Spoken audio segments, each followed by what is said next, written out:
Hey everyone, welcome to another episode of Innovation Tech Talks brought to you by OMRON, a leader in healthcare technology.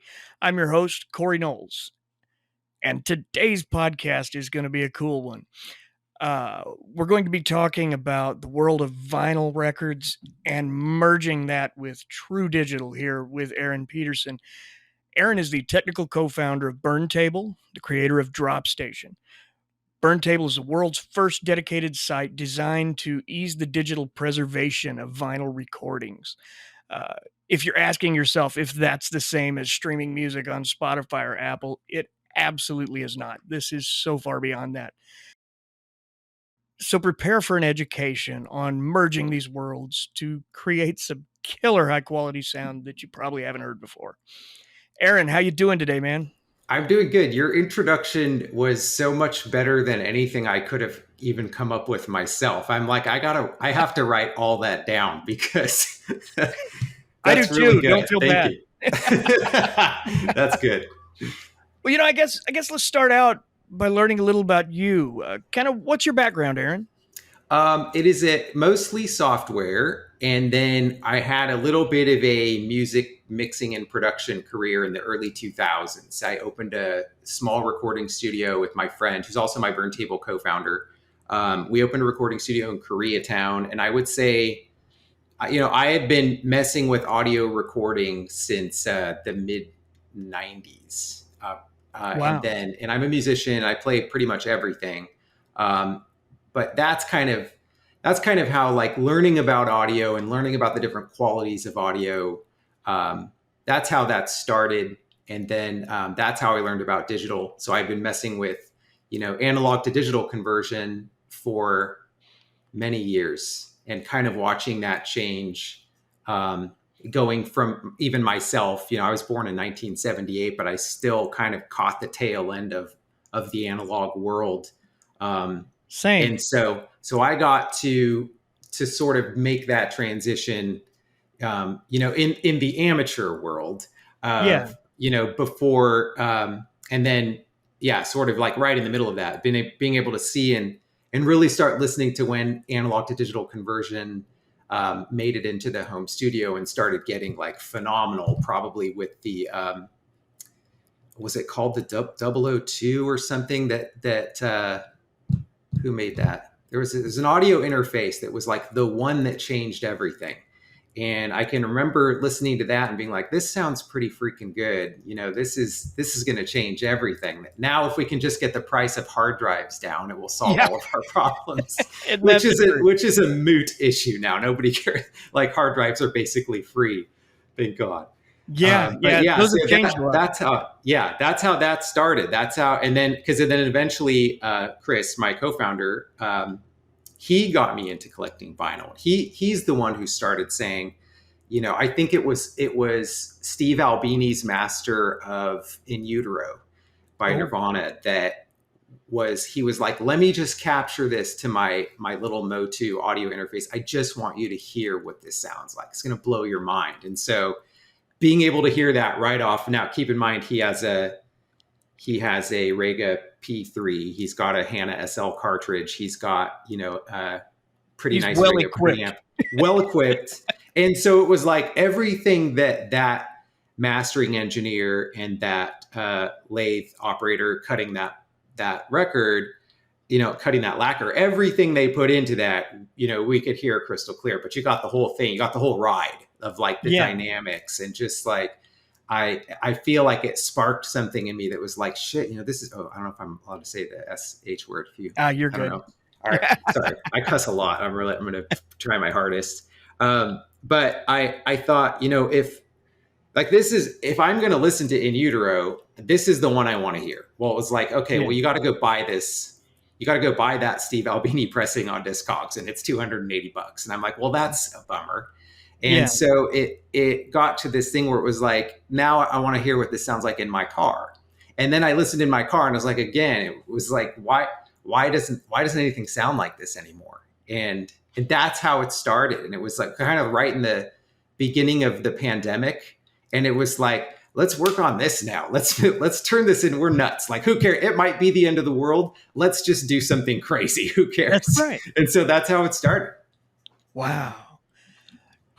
Well, I'm brand new to Burntable. Like I told you before we got on here, I was meeting with our producer Alan here, and he was telling me about this site, and I thought, man, I the truth is I had forgotten just how bad some digital music can sound. You get so accustomed to, and not all digital music, Oh yeah.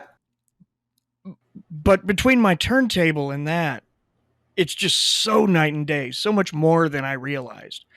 Uh, Something like this is a cool tool. Did the idea from this just came from you guys wanting to listen to it in the car and things I'm like pretty that? sure that was what sparked the whole thing. And then it was like, oh, let me, we're huge Pixies fans. And so then it was Nice. probably like, oh, listen to this Surfer Rosa. And then it was listen to this. And then it was one thing after another. And it was like, man, people need to hear this. Like people, this should at least be an alternative to like the 0.5% or 0.1% of us that really care how stuff sounds. And I know that, there's Qobuz and Tidal, and there's alternatives to just run of the mill digital releases, but none of them really captured that ride. I call it a ride. I mean, that's what it feels like, and it doesn't matter what I'm listening to now. That's why we created the Burntable like radio thing. Originally, it was Yeah. just like sort of a Discogs companion. So if you go to the reviews of any pressing on Discogs, you'll Uh-huh. see people saying like either this pressing is crap, don't buy it, or the first one I bought was terrible, the second one was great, or people saying this is the greatest pressing I've ever heard in my life. An Yeah. example of that is Spoon's Ga Ga Ga Ga Ga record. That pressing, and to me, sonically, is one of the most well done vinyl pressings, better than anything from Mobile Fidelity. I love Mobile Fidelity, trust me, but I mean, Yeah. like it for just being their base non audiophile pressing. The guitars like that is just it's larger than life, and Uh, so to me, you start thinking about like, well, these are all people. Yeah, they all come from the analog world. To me, the discussion's never been analog versus digital because you're right, digital can be done fantastically, and it yeah. is. It is a lot of the time. But then you compare some old masters, that only exist on vinyl to what's out there on, even like Apple Lossless Yeah. or whatever, and it's like it doesn't even come close.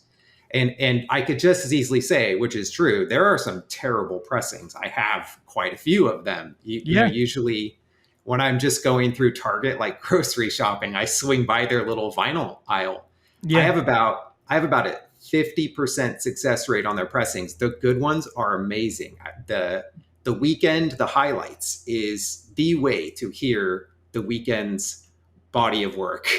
Nice. And I'm not even into pop, but that is like whoever took the time to cut that lacquer was somebody who was like, I'm going to make this sound really good. Like and that's the cool part of the whole thing to me. And so then it became like, well, can we get a streaming license? How do we make this legal? So, first we wanted people to just be able to hear kind of firsthand, this is what this pressing sounds like. So if you're gonna spend this much money for it in the Discogs marketplace, at least to know what you're getting into. Yeah. And then the second part was, well, if we have all these files, how can we go about letting people listen to them legally? And so we figured out we could get this. Talked to a few copyright attorneys and figured out we could get this non-interactive streaming license, kind of like Pandora used to be, if you remember that. Like they don't want you to be able to choose what comes next is the idea. Yeah. So it's supposed to sort of be a radio license kind of. Yeah. That And makes sense. so we pay a fixed rate per play. We're hoping that's going to be its own app, like a listening app that's almost done. Yeah. So then that whole thing kind of got on, and then we're hoping to get to the point that we can convince like the big three record labels to give us like the same license that Qobuz and Tidal have. Nice. And the cool thing with that is I hope they'll be interested just because they right now kind of, when a mom and pop record shop acquires, say a Robert Ludwig mastered Led Zeppelin 2, Yeah. They might only pay $5 for that, and they might turn around and sell it in their store for 800. Yep. And their record, like Led Zeppelin didn't get any money, the label didn't get any money, and so there's no way. But yet we have the Robert Ludwig Led Zeppelin 2 on Burntable, and so it's kind of like, would people be willing to pay a monthly fee for interactive streaming on Burntable, kind of like in addition to having whatever their favorite digital streaming service is? And so that's where we see it. Yeah, right. Yeah, for sure. Because we want it to be interactive. I think that's the most fun, because then we can sort of be semi-interactive. There's just some legal rules we kind of have to follow before we need sort of like master rights, what they call master rights. Yeah. And so that's kind of like, that's where we're at right now, at least. Nice. Well, you know what? I hate comparing it to Pandora because it's very different, but at the same time, that kind of randomness of what comes next is pretty awesome too. Let's take a quick break here for a message from our sponsors at OMRON Healthcare, and we'll be right back. Today's episode of Innovation Tech Talks is brought to you by OMRON. OMRON is a world leader in technology designed to solve social issues, improve lives, and build a better tomorrow. They serve a range of industries which utilize their technologies to innovate and grow factory automation, healthcare, mobility, and energy management. In the industrial automation business, OMRON technology demonstrates the power of machines to unleash human potential, pursuing the ideal in automation, in which people and machines are working together in harmony. OMRON provides sensing, control, safety, vision, motion, and robotics technologies for the automotive, food and beverage packaging, semiconductor, electronics, life sciences, and infrastructure industries. For over 80 years, OMRON has helped industrial businesses maximize potential by solving problems with creativity. Learn more, go to automation.omron.com. What is your vision for Burntable and Burntable and the DropStation? How do you see those? Well, the DropStation came after Burntable was created. What happened was we realized like the equipment we're using to capture vinyl is in the software is designed to record music. Like it's designed for music production, and in that a lot of that stuff kind of gets in the way. The computer itself gets in the way, and then I've been like a Raspberry Pi user, Arduino and all that stuff. I've been using that stuff all since pretty much it started. Like when Arduino started, I was into Arduino. I've been doing electronics, building my own guitar pedals forever. Oh, nice. And yeah, I actually had for one of my birthdays, I think when I was 13, my parents bought me a book called Electronics Projects for Musicians. And it had a flexible, like 45 vinyl in the back that you could listen to the examples of the projects on a turntable. Wow. Yeah. I still have that thing somewhere. I think I still have the record too. I should put that on Burntable. So it's like, what happened was, it was like, well, how can we make this easier? And not only that, so we have to make like a convenience product, right? But at the same time, it has to sound really good. So and by sound really good, I mean not do anything to the signal. And so I've never made any really like fine, on a guitar pedal, you definitely don't have like really low noise requirements and really low distortion requirements. And yet on this, we basically want to make sure that the signal that comes in is exactly what occurred so that it could be captured by the analog to digital converter and be an accurate representation of what's on the turntable and what's on the cartridge and of course the pressing itself. So the idea was to make like an easy interface to just capture the records while you're listening to them. And when I listen to vinyl, I imagine most people do this. I haven't researched this. I listen to like side A and I flip the record over and I listen to side B. That's how I listen to records. And so in a sense, we just wanted a way. We figured most people who are going to be into Burntable are probably like us and listen to records the same way we do. Why not just let them be able to take their phone out and just hit capture and capture what's happening in a passive way that's not only electronically and well, I should say electronically passive, meaning that the signal can still pass through to your amp.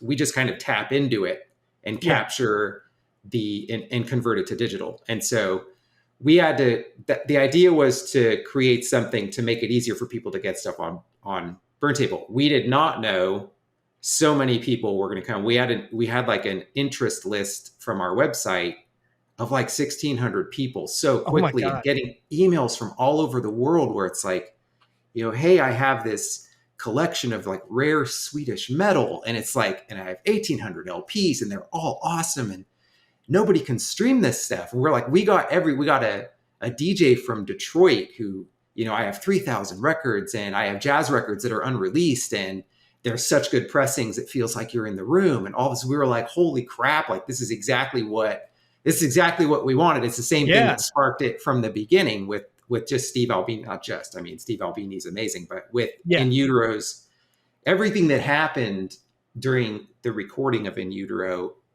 and the care that was taken in the chain of custody of that recording and that master was critical to what you experience when you're listening to one of those good pressings. And so the vision was for Burntable and DropStation was just to make capturing that and getting it out there into the world to where it could legally be streamed, hopefully interactively soon.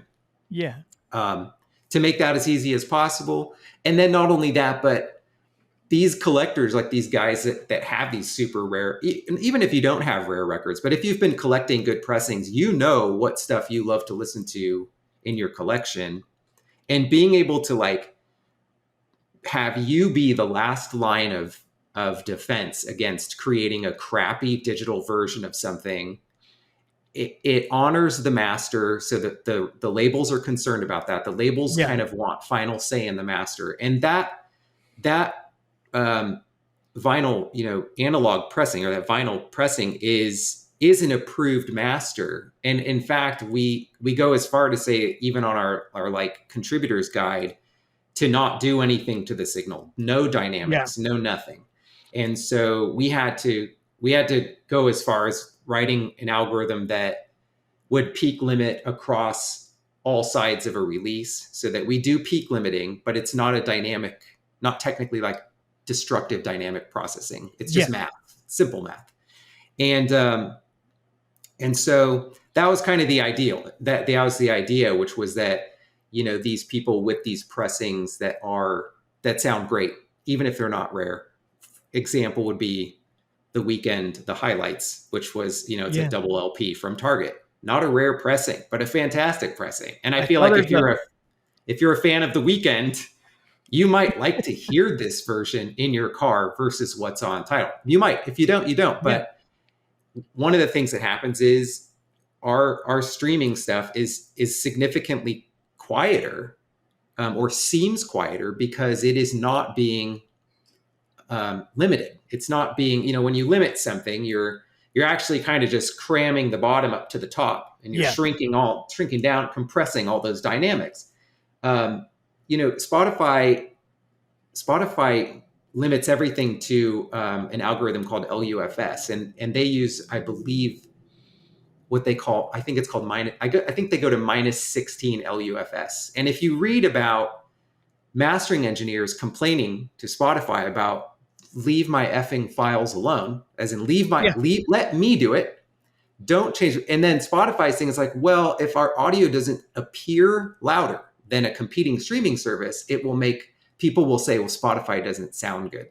And that's just a lack of consumer education that you have to realize. When you make something louder and you're pushing up against that limit, these dynamics disappear. That's destructive to everything. That means that maybe this chorus was supposed to be louder than the last one. That's gone. Yeah.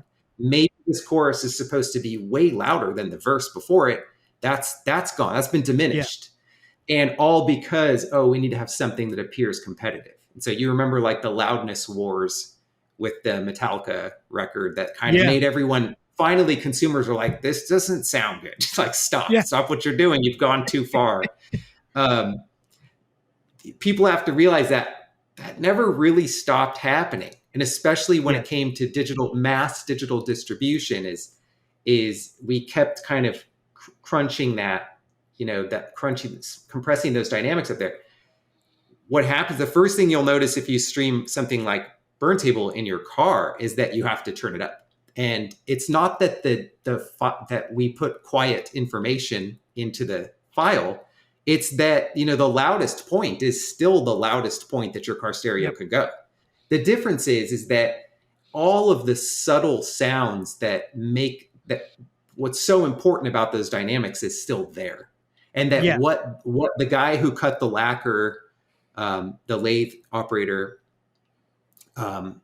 took care to preserve those dynamics for a reason. And that's the same goes for any mastering engineer. And then to take what that guy or girl did and just hand it off to Spotify to go, and smash it so that it's louder. It's like, well, what? You aren't the experts here. You're just a streaming service. You just, so. You wouldn't strip the light colors off of a painting.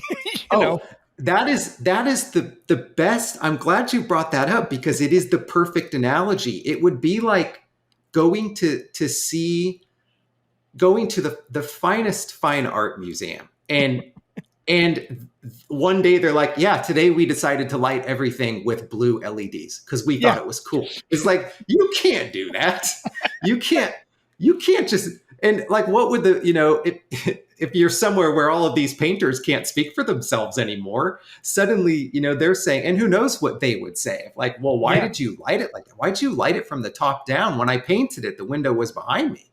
And all these things, then suddenly, you're getting into exactly what you said is that it's like today our museum is going to be lit by black lights. You would never hear that. No, you wouldn't. Right. And for a good reason. Yes. On a side note, I came across your Kickstarter campaign and it kind of blew me away. In 2 days, am I correct? You guys were fully funded and in 2 days. And we were worried because of the situation with Raspberry Pi availability.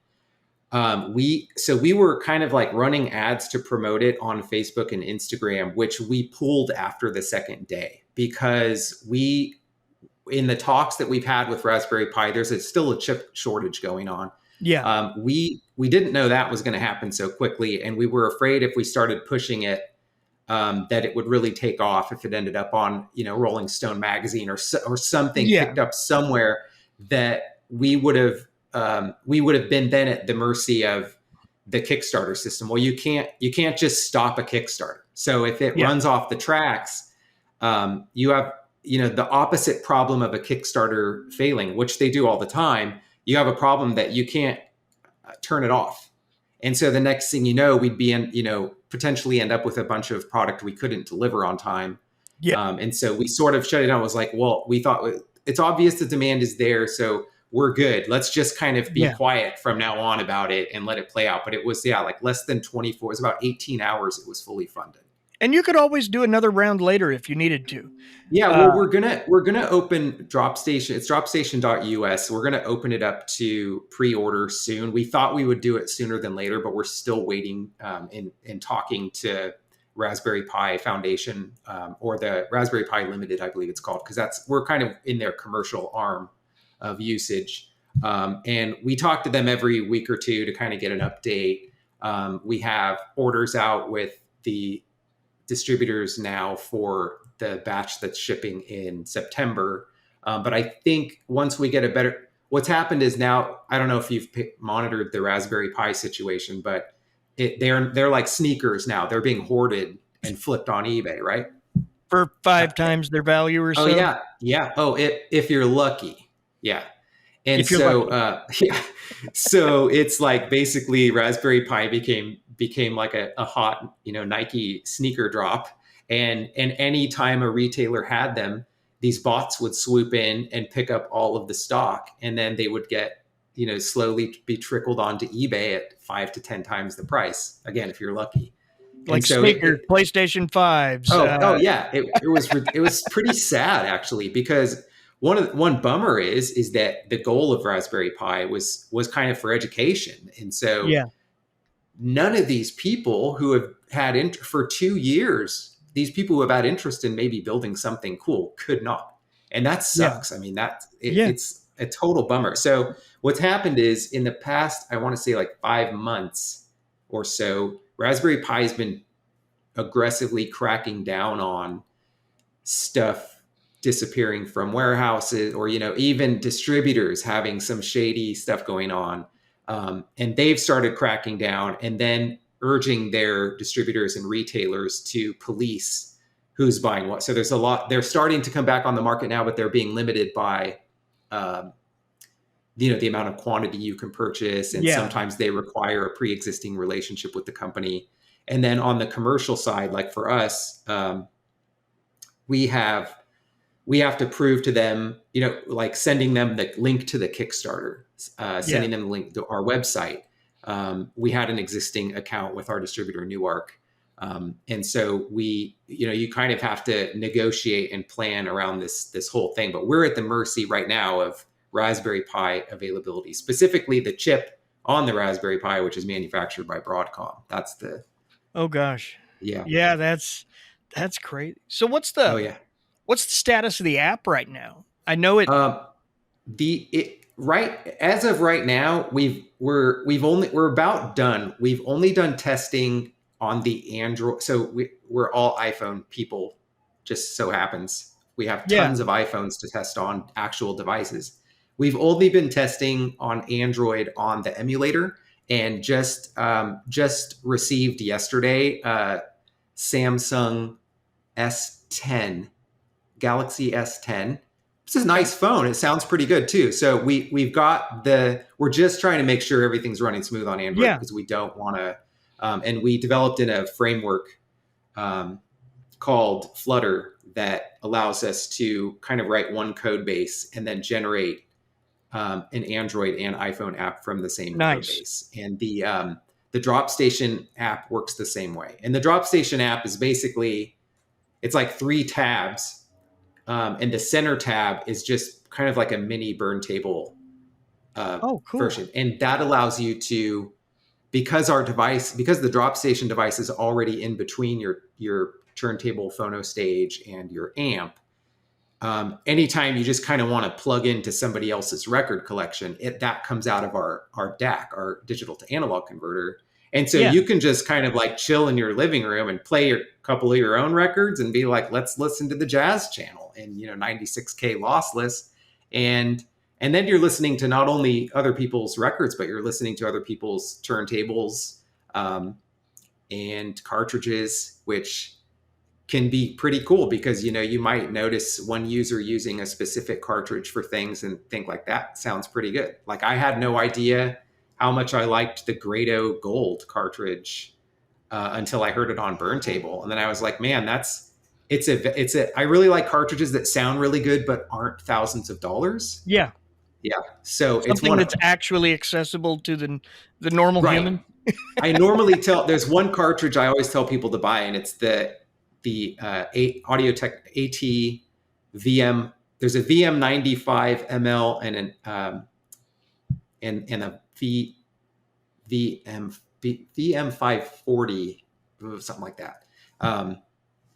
And that's my usually go-to. I wouldn't say like that. It's maybe $150, but it's a big bang for your buck. Like that's what I like about it. And if you want to go even further, the HANA SL cartridge, I think is a value at $750.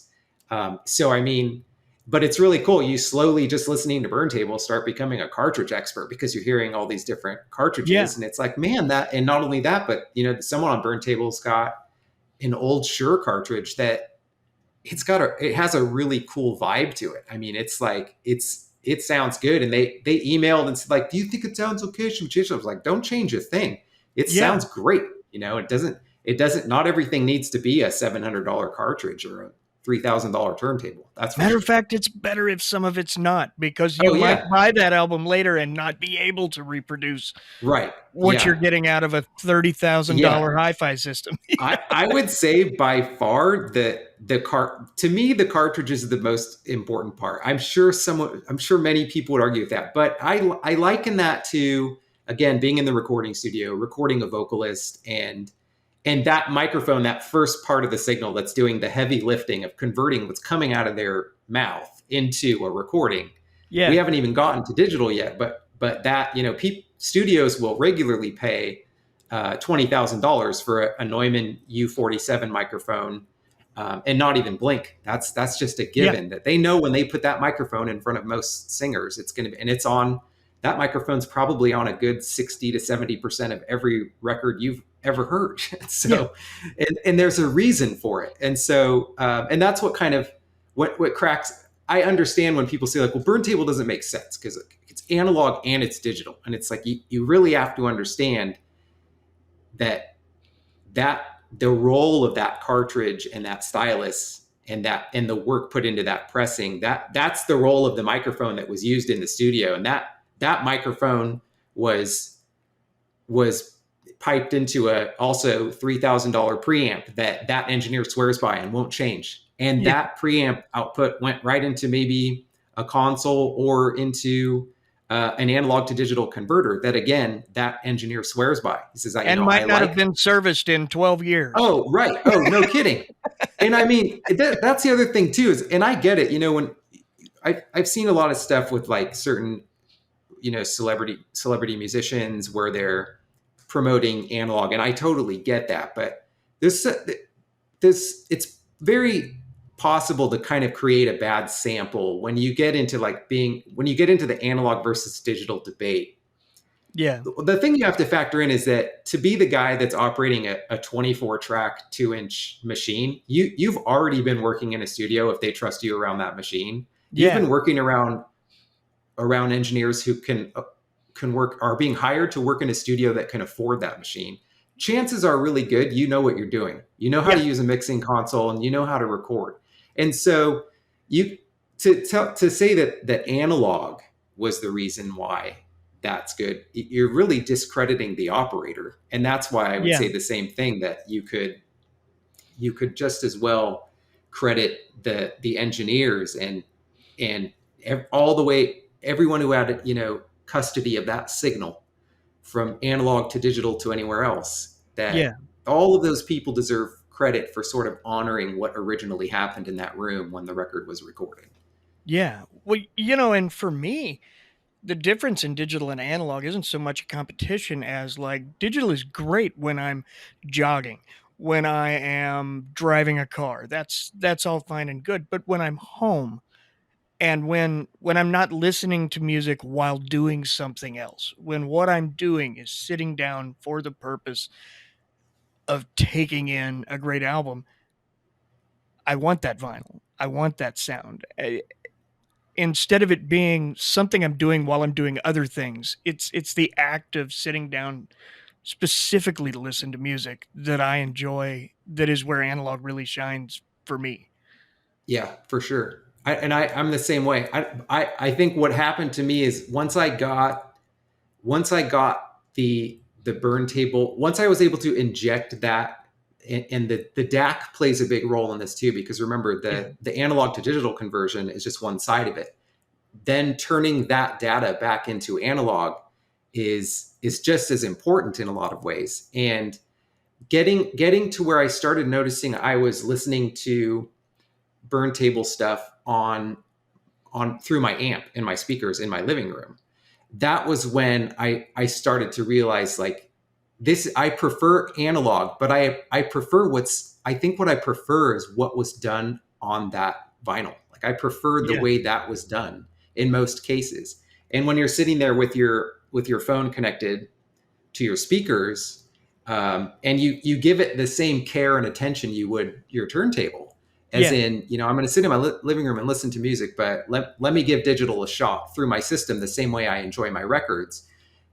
That's where you can really begin to pick apart what it is you like and don't like about each thing. And it to me, what it ends up being is the mastering. It's not Spotify's fault necessarily. There was some point in history when digital exploded, when the CD exploded, that you have to imagine that the amount of work that was done to convert all of this stuff. And I don't necessarily know that a lot of care was taken the way it should have been when that was done originally. And it was fast. It was, yeah, we've got to it have must have everything been. on CD now. Yeah, Get it out. it was, yeah. And that's the way I look at it. And so, you can't, it's logistics. You can't blame digital. You can't really blame anyone. It was consumers wanted it. They wanted the convenience. And so all of those things needed to happen. So, but now, being that we've kind of gotten over the convenience factor, you see this explosion of vinyl happening, and it's kind of a good time to sort of sit and say, like, what do I like? How do I prefer to listen to music? And how much of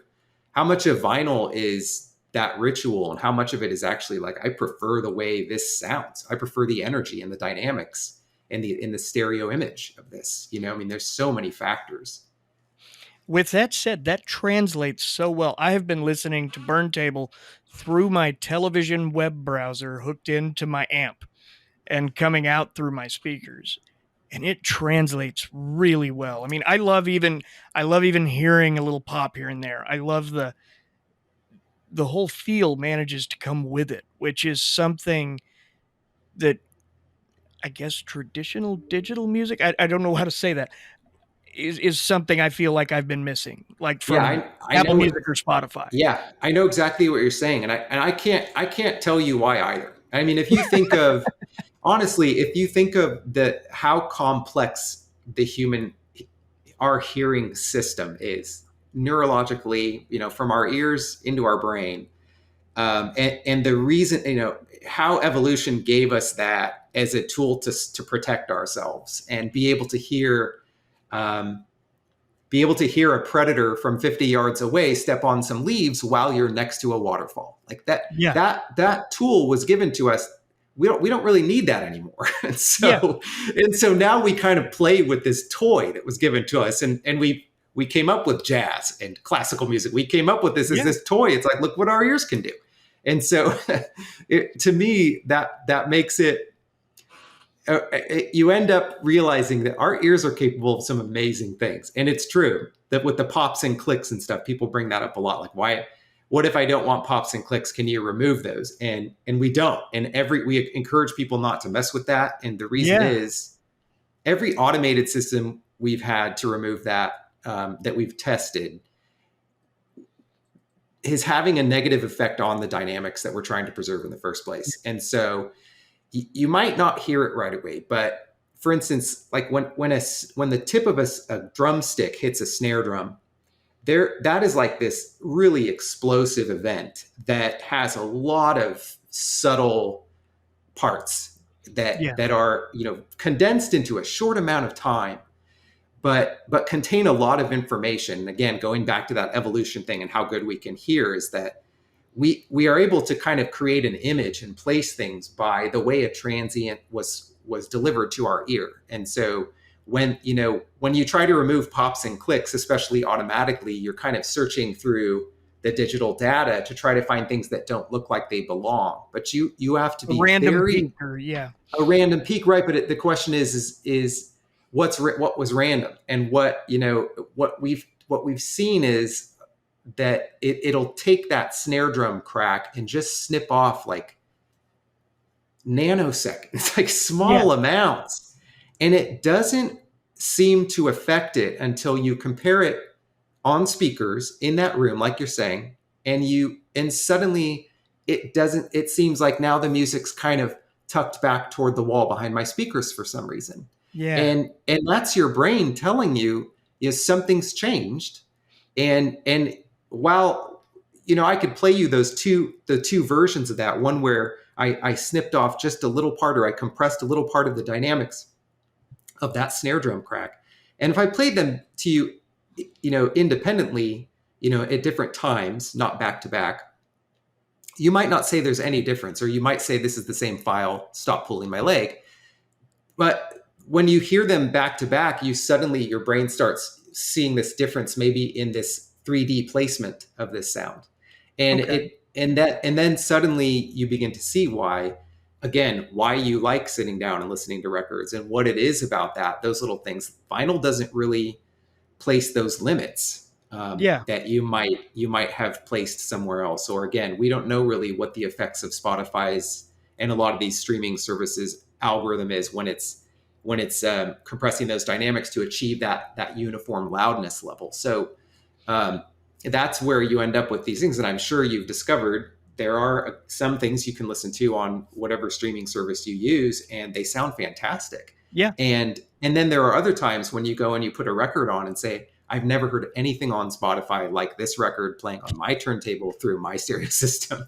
And so we're kind of just trying to merge those two worlds. 30% plus people who you explain Burntable to are going to be like, this makes no sense. What is it, digital or is it analog? Like, what is even happening here, and why would anyone do this? Like, so how do you do that? How do you have this like, well, let's talk about the tools evolution gave humans to avoid being eaten by a bear. And you have to go back through this whole story. And it's almost like, opportunities to come on a podcast like this are great because you get a chance for someone to hear this, like, oh, son of a gun. That's why I can hear these subtle things. And you know what? I do hate my headphones. I do want better headphones. I'm not crazy. I'm always yelling at my kids about headphones. Even for gaming, they buy the Microsoft. I'm like, guys, let's go to Guitar Center. Let's go somewhere where we can get you real headphones. And we bought them some Audio Technicas. They came home and their minds were just. Oh, I'm sure. Right. Now they're like, this is so much better. Or it's too real and they're getting post-traumatic stress syndrome from how real the games are. It's like, it sounds too good now. Yeah. Yeah. Do you guys have a hope at some point of offering an on-demand type service? Is that for sure. That's the goal. That's where we're. I mean, when you ask where is it headed, I should have clearly articulated that. That is the end goal. We think we'll be successful at getting that agreement in place at some point. I think that one advantage is we are a lean operation. We don't have a bunch of marketing managers and whatever. And the plan is to just keep it really lean and pipe as much of that money into artists and labels' pockets as they want. We don't need to be rich. We don't need to be, we don't need to buy yachts. We don't need anything. We just like that people are into it. A decent living would be nice. Yeah. A decent living would be nice. And what we think that, I'm sure the labels are going to love that because everyone else they've negotiated with comes at it like, look, we can bring this many users and we're going to charge $7.99 a month. And can we keep $5.99? And the label's like, no, you can't. No. And they're the ones who decide. It's their material. They don't have to license anything to anybody. Yeah. So they have all the cards. They have all the cards. Right. And so we're kind of hoping, that it will work out. What we're trying to do is get, the first goal is to get, first we're making sure our first batch of drop stations go out, which is critical for us now because we are really excited about having tons of material put on to Burntable. And we have an obligation to those people who supported our thing, and they're like the earliest supporters. And when you get them out, that music's going to come. Right. Follow immediately. Infrastructure wise, we have all of that taken care of. My main software background is in infrastructure engineering. So I've been working with Amazon Cloud, Amazon Web Services since it started. I think I was probably one of the first 500 customers, if not earlier. I know that world, and I know the world of processing systems and queues and all that stuff very well. And so I was one of the first things was I didn't want there to be any hiccups and people getting stuff onto Burntable. And so with that, at least we have the DropStation getting ready to have all that material flooding Burntable, which is going to be awesome. And then we're also getting the Burntable app out the door as soon as possible. And that's just pending our Android device tests. We just wanted to get a few more device tests in to where people could start playing with it. And then we can see if, what kind of interest there is and which features and is the hope to have that around the time that the drop stations start going out? Yeah. In fact, the Burntable app, in terms of apps, the Burntable app is going to be first. And I'm hoping that goes out in the first week of June. Oh, wow. Like real quick. Then, we've been working on it for 6 months. So it's about the tail end. And then the DropStation app is going to be either shipping to our first 50 people via the beta program. So we use something called Test Flight on the iOS side, on Apple side, and we use Google Play's beta system. So they're either going to get that app that way. And mainly our thought behind that right now is we don't want a bunch of people going to the App Store and Google Play and downloading the app. And because if you don't have a DropStation to connect it to, it doesn't do anything. I mean, it's like, it just says select your DropStation and it's not on your network. And so it doesn't do anything.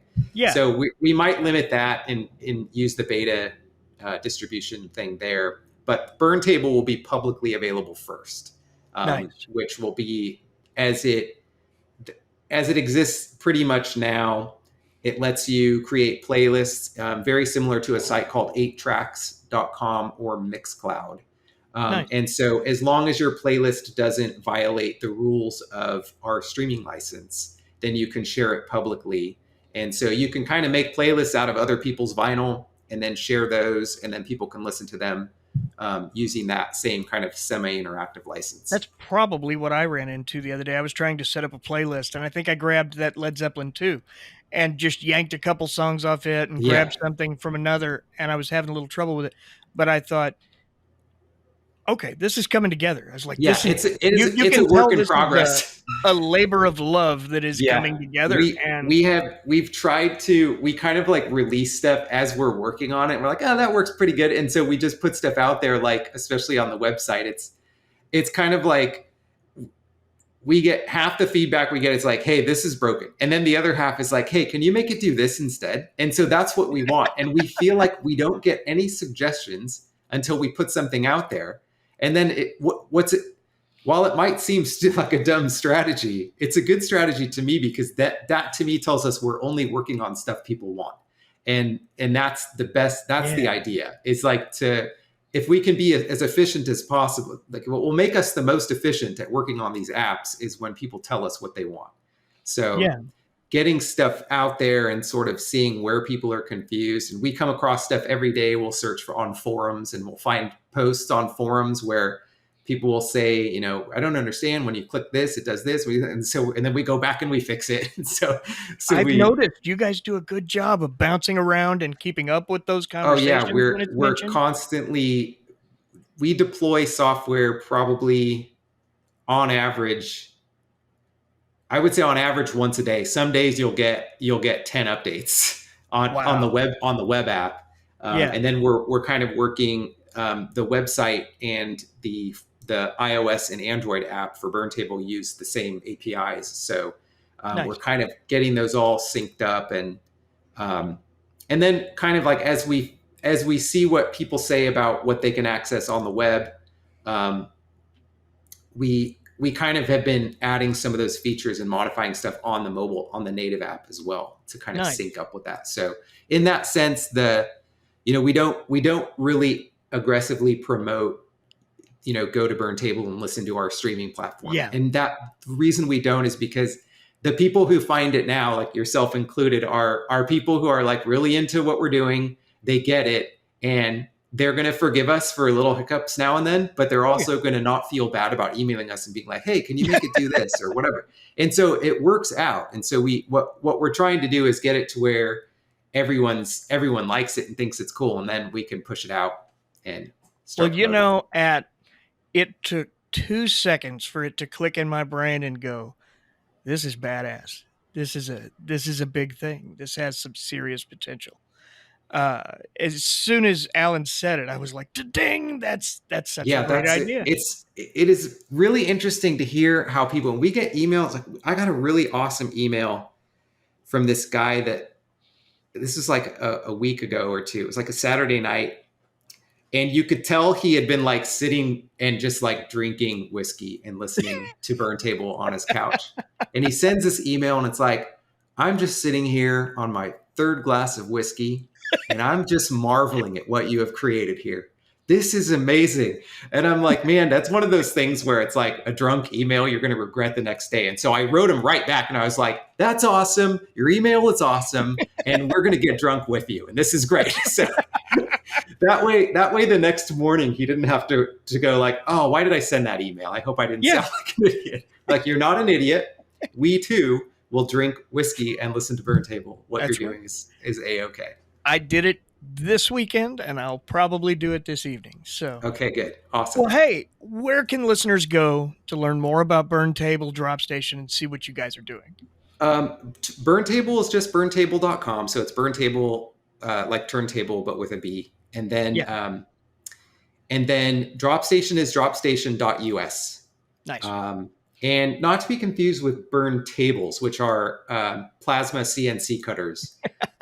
Our lawyers have assured us that we're not, creating any confusion with they say, like, well, by the time someone gets to the Burntable, so there's a pretty big difference between a device that shoots plasma through steel than there is, a vinyl turntable. So you're probably okay. I hope they think it's cool when they're like, what is this Burntable thing? Like, we're Burntables, and I hope they're cool about it. So if you just Google Burntable now, we show up, but we're not like, don't click the first two links because that's for Burntables. You'll cost them money. And unless you're interested in a CNC plasma table, which if you are, check them out. Which case, 2 for 1. There you go. Yeah. Well, Aaron, thank you so much, man, for coming out. I was excited about this, and it's everything I hoped it would be. It's been a great chat, and I can't wait to get my hands on a DropStation. Awesome. Great. Yeah, it was great being on. Great talking to you. Anytime. Awesome. Well, everybody, make sure you follow Innovation Tech Talks on Apple, Spotify, Stitcher, iHeartRadio, YouTube, wherever you ingest your podcasts, and grab a copy of Innovation and Tech Today magazine wherever you buy magazines. Thanks a lot, and we'll see you next time.